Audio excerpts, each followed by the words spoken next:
คุณเคยคิดไหมครับว่าจะเป็นไปได้ไหมที่เราจะซิ่งมอเตอร์ไซค์ไปทำงานได้ในวันที่ฝนตกหนักโดยเสื้อผ้าไม่เปียกเลยสักหยดแอร์เย็นฉ่ำแถมไม่ต้องกลัวรถล้มเมื่อจอดผลลัพธ์ที่ได้คือ Mono Racer 130e คันนี้ครับข้อมูลที่ได้รับมาจากผู้ผลิตเขาบอกว่าเจ้า2ล้อติดหลังคาคันนี้มันถูกพัฒนามานานกว่า30ปีตั้งแต่อดีตที่ใช้ชื่อว่า EcoMobile พัฒนาต่อยอดมาถึงชื่อ Mono Racer 130LT ที่ใช้เครื่องยนต์ K-Series 4 ลูกสูบขนาด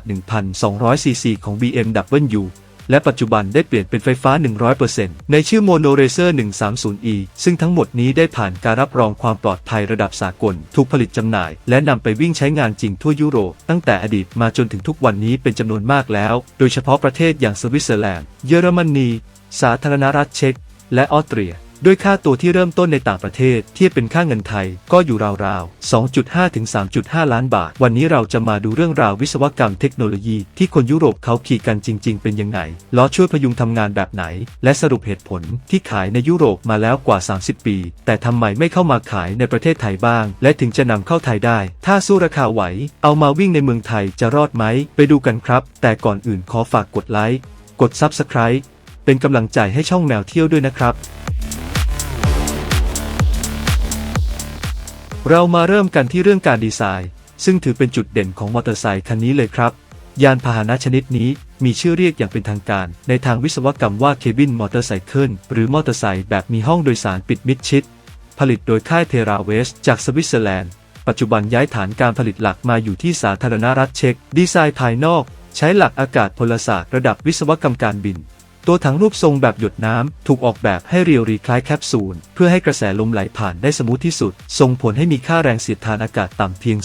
0.19 เทียบเท่าเครื่องบินขับไล่หรือดีกว่ารถซุปเปอร์คาร์หลายรุ่นทำให้มันแบกอากาศได้เงียบประหยัดพลังงานและเพิ่มระยะทางวิ่งได้สูงสุดถึง 400 กิโลเมตรโครงสร้างตัวถังด้านนอกไม่ใช่พลาสติกธรรมดานะครับตัวถังทำจากวัสดุคาร์บอนเคปลาร์เกรดพรีเมียมผสมกับเรซินแบบโมโนคอกระดับเครื่องบินขับไล่และรถฟอร์มูล่า1ข้อดีของมันคือเวลาเกิดอุบัติเหตุโครงสร้างนี้จะไม่ยุบตัวเข้ามาบดขยี้ผู้โดยสารแต่จะทำหน้าที่เป็นกรงนิรภัยซับแรงกระแทกจากภายนอกมันมีความแข็งแรงทนทานสูงมากแต่น้ำหนักเบาและมีจุดศูนย์ถ่วงที่ต่ำเป็นพิเศษและสีตัวถังก็มีบริการงานพ่นสีตามสั่งใครชอบสีอะไรก็เลือกเองได้เลยครับประตูเปิดแบบปีกนกประตูห้องโดยสารฝั่งซ้ายจะเปิดยกขึ้นด้านบนด้วยโชคอัพแก๊สช่วยให้การเข้าออกตัวรถทำได้สะดวกและดูสปอร์ตโฉบเฉี่ยวไฮไลท์สำคัญที่ตัดขาดภาพจำของมอเตอร์ไซค์ทั่วไปคือมีล้อค้ำยันด้านข้างที่ทำงานอัตโนมัติเมื่อใช้ความเร็วต่ำกว่า15กิโลเมตรต่อชั่วโมงหรือรถกำลังจะหยุดนิ่งล้อเล็กๆด้านข้างจะกางออกภายในเวลาไม่ถึง 0.5 วินาทีเพื่อประคองรถให้ตั้งตรงโดยที่ผู้ขับขี่ไม่ต้องเอาเท้าแตะพื้นเพราะยังไงก็เอาขาออกมาจากห้องโดยสารไม่ได้อยู่ดีครับและเมื่อเร่งความเร็วขึ้นล้อจะพับเก็บเข้าไปข้างตัวถังอย่างแนบเนียนตัวรถสามารถเอียงต่างโค้งให้อารมณ์การพับรถเข้าโค้งที่สนุกเร้าใจแบบสปอร์ตไบค์ได้มากถึง52องศาดีไซน์ภายในห้องโดยสารเบาะนั่งแบบแทนเดมเรียงเดี่ยว2ที่นั่งถอดแบบมาจากเครื่องบินขับไล่หุ้มด้วยหนัง AMG จาก Mercedes-Benz มาพร้อมเข็มขัดนิรภัยทั้ง2ที่นั่งให้ความรู้สึกอกกระชับและปลอดภัยภายในมีความสะดวกสบายเต็มรูปแบบติดตั้งระบบปรับอากาศและระบบทำความร้อนเพื่อให้สามารถขับขี่ได้ในทุกสภาพอากาศนอกจากนี้ยังมีกระจกบังลมหน้าขนาดใหญ่พร้อมที่ปัดน้ำฝนและระบบฉีดน้ำล้างกระจกนอกจากจะมีแผงหน้าปัดต่างๆของเครื่องยนต์ยังมีจอมัลติฟังก์ชัน LCD แบบทัชสกรีนพร้อมจอยสติ๊กติดตั้งระบบเครื่องเสียงระดับไฮไฟรองรับการเชื่อมต่อบลูทูธและระบบนำทาง GPS ช่วยให้การเดินทางไกลไม่น่าเบื่อมีช่องเสียบ USB มาตรฐานสำหรับชาร์จอุปกรณ์ต่างๆและช่องเสียบไฟขนาด12โวลต์แบบที่มีในรถยนต์มาให้ด้วยครับแฮนด์เป็นแบบมอเตอร์ไซค์และมีการเพิ่มเบรกที่เท้าแบบรถยนต์มาให้อีกด้วยมิติตัวรถและน้ำหนักของ Mono Racer 130e มีความยาวรวม 3,700 มิลลิเมตรมีความสูงรวม 1,500 มิลลิเมตรมีความกว้างเมื่อล้อค้ำยันพับเก็บ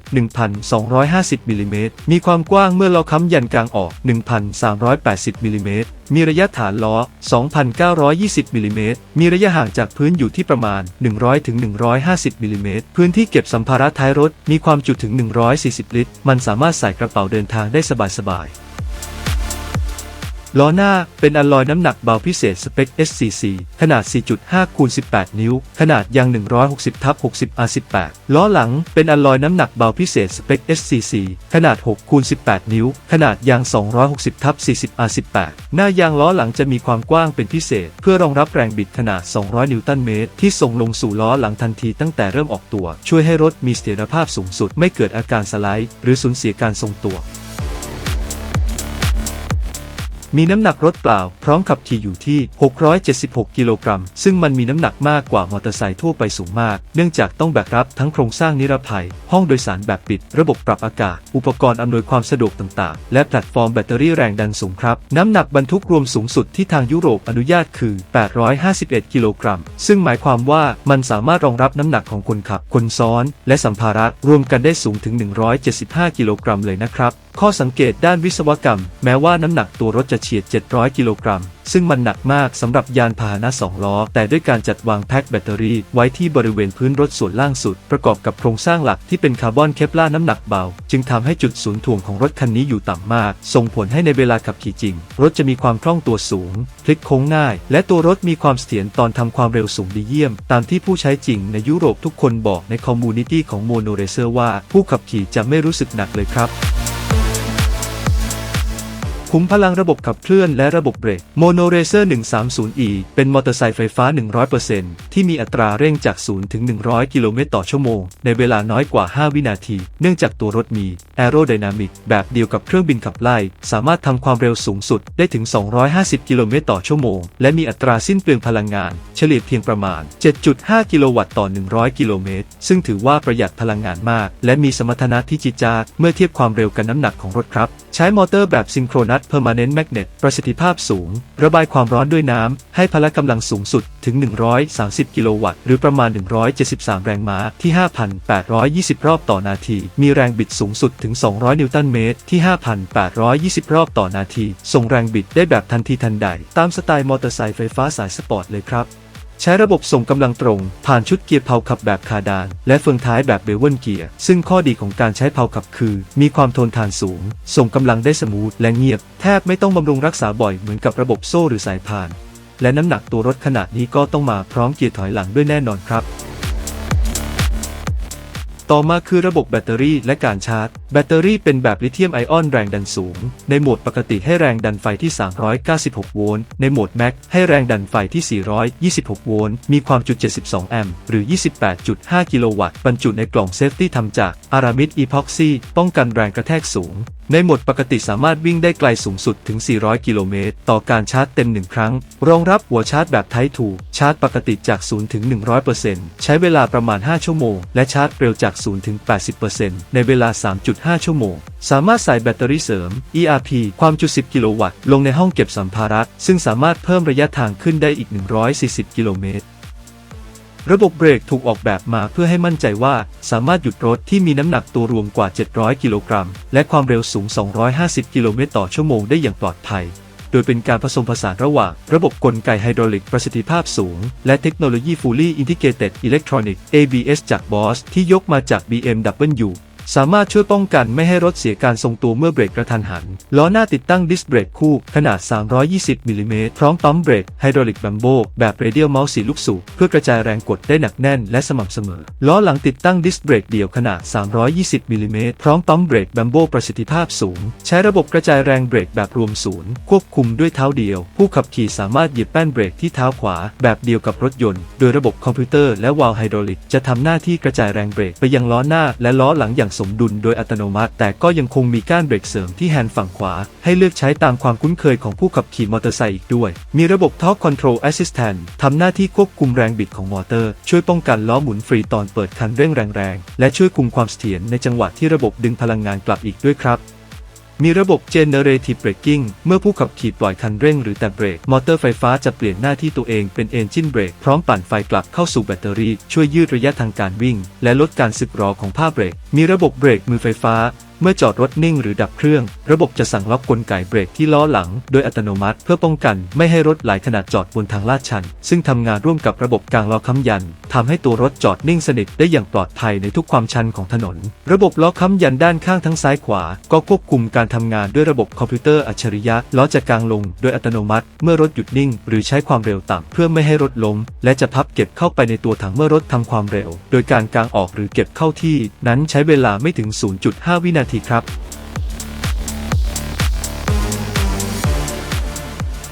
แล้วฟีลลิ่งตอนขี่จริงล่ะมันขับยังไงกันแน่มันคือรถยนต์หรือมอเตอร์ไซค์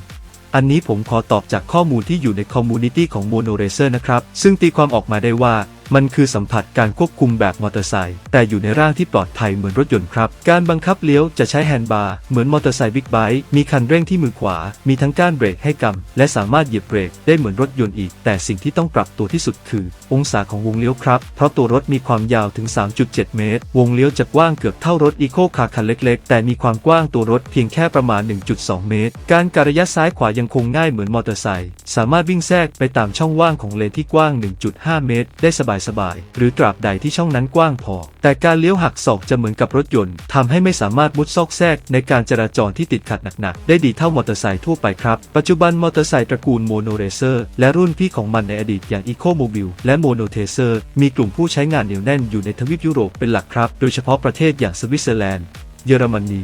สาธารณรัฐเช็กและออสเตรีย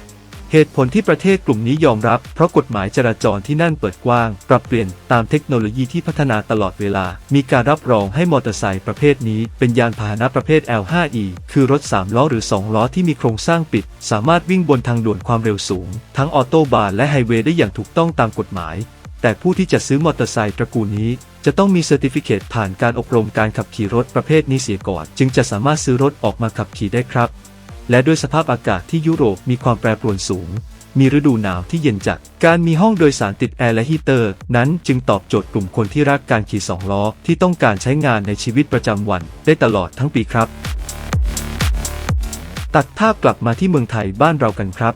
ถ้าเกิดมีผู้มีอันจะกินหรือมีผู้นำเข้าใจถึงนำเจ้า Mono Racer เข้ามาจำหน่ายในไทยจะเป็นอย่างไรจะรอดหรือจะร่วงถ้าพูดกันตามตรงในแง่การใช้งานจริงในชีวิตประจำวันกลางกรุงเทพน่าจะร่วงครับแต่ถ้าใช้เดินทางบนถนนไฮเวย์เป็นหลักหรือในแง่เป็นของสะสมเป็นคอลเลกชันน่าจะรอดครับแต่เมื่อมองความจริงเหตุผลสำคัญที่ทำให้มันเป็นไปได้ยากสำหรับเมืองไทยจะมีอยู่3ข้อหลักๆนี้ครับ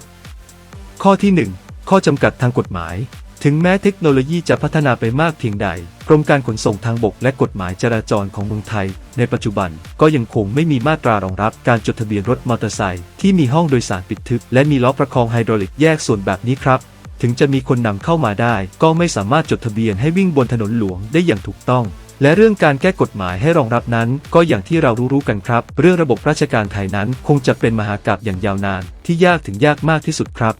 ข้อที่2กำแพงภาษีและราคาเริ่มต้นที่ยุโรปตีเป็นเงินไทยก็ประมาณ3ล้านบาทเข้าไปแล้วถ้านำเข้ามาแบบสำเร็จรูปทั้งคันเจอกำแพงภาษีนำเข้าสุดโหดเข้าไปอีกราคาสุทธิรวมน่าจะทะลุไป 5-6 ล้านบาทแน่ๆครับซึ่งราคานี้สามารถซื้อรถยนต์หรูได้สบายๆหรือจะเอาไปซื้อบิ๊กไบค์ระดับท็อปก็ยังมีเงินเหลืออีกเยอะเลยครับข้อที่3ตรอกซอกซอยและสภาพพื้นผิวสภาพการจราจรไทยถ้าคนไทยขับขี่มอเตอร์ไซค์คันนี้ต้องคิดว่ากำลังขับรถยนต์ครับเมื่อติดไฟแดงต้องตามคันหน้าเพียงอย่างเดียวไม่สามารถแทรกช่องระหว่างรถติดเหมือนมอเตอร์ไซค์ปกติได้และเมืองใหญ่ๆบ้านเราก็เต็มไปด้วยตรอกซอกซอยแคบๆมุมเลี้ยวหักศอกเยอะเต็มไปด้วยผิวถนนกับฝาท่อที่นูนสูงเด่นหลุมก็ค่อนข้างลึกลูกระนาดก็มีขนาดใหญ่และที่สำคัญคือปัญหาน้ำรอการระบายท้องรถที่ค่อนข้างต่ำและมีระบบกลไกไฮดรอลิกยื่นล้อค้ำยันที่ซับซ้อนแบบนี้เจอหลุมบ่อหรือน้ำท่วมขังในกรุงเทพเข้าไประบบต่างๆมีโอกาสพังเสียหายได้ง่ายมากครับดังนั้น Mono Racer คันนี้สำหรับเมืองไทยถึงจะมีการแก้กฎหมายรองรับและนำเข้าจริงน่าจะจำกัดวงอยู่เฉพาะกลุ่มผู้มีอันจะกินและสายสะสมรถแปลกๆที่ซื้อมาขับเล่นๆในหมู่บ้านหรูหรือขับไปมิทติ้งวันอาทิตย์สั้นๆมากกว่าจะเอามาขี่เป็นหลักในชีวิตประจำวันฝ่ารถติดไปทำงานครับสรุปแล้ว Mono Racer คือผลงานชิ้นโบแดงทางวิศวกรรมที่พยายามผสานข้อดีของมอเตอร์ไซค์และรถยนต์เข้าด้วยกันอย่างสุดโต่งที่นำมาใช้งานได้จริงครับมันอาจจะไม่ใช่ยานพาหนะสำหรับคนส่วนใหญ่แต่มันคือสิ่งที่พิสูจน์ว่าจินตนาการในโลกยานยนต์นั้นไม่มีวันหยุดนิ่งผมเป็นอีกหนึ่งคนที่อยากได้มอเตอร์ไซค์แบบนี้แม้จะต้องปรับความคิดให้เหมือนขับรถยนต์อยู่บ้างเจอไฟแดงต้องตามคันหน้าเพียงอย่างเดียว ถึงถนนเมืองไทยจะไม่ค่อยอำนวยผมก็ยังคงอยากได้มาไว้ขี่เที่ยวเจ้าโมโนเรเซอร์คันนี้อาจจะมีราคาที่สูงมากเกินไปหน่อยแต่ถ้าเมืองไทยมีการแก้กฎหมายรองรับผมเชื่อว่าจะมีการแข่งขันจากค่ายต่างๆและจะทำให้รถมอเตอร์ไซค์แบบนี้มีราคาที่ค่อยๆเบาลงซึ่งในปัจจุบันรถมอเตอร์ไซค์แบบนี้ก็มีอีกไม่น้อยที่กำลังจะทยอยเปิดตัวออกมาครับซึ่งผมก็จะนำมาให้เพื่อนๆได้ชมในโอกาสต่อไปนะครับแล้วเพื่อนๆล่ะครับคิดยังไงกับมอเตอร์ไซค์มีหลังคาติดแอร์คันนี้ถ้ามีการนำเข้าและมีราคากับภาษีนำเข้าที่สมเหตุสมผลจะยอมซื้อมาลองขับเล่นสักคันไหมมาคอมเมนต์คุยกันด้านล่างได้เลยนะครับถ้าเพื่อนๆชอบคลิปนวัตกรรม2 ล้อแปลกๆแบบนี้และอยากสนับสนุนช่องเล็กๆของเราสามารถกดปุ่มซุปเปอร์แตงให้เราได้แล้วนะครับและสำหรับเพื่อนๆที่เข้ามาใหม่ก็อย่าลืมกดไลค์กด Subscribe กดกระดิ่งแจ้งเตือนช่องแมวเที่ยวไว้ด้วยนะครับเพื่อเป็นกำลังใจให้เราและจะได้ไม่พลาดกับนวัตกรรม2 ล้อแบบนี้อีกสำหรับวันนี้ผมต้องลาไปก่อนสวัสดีครับ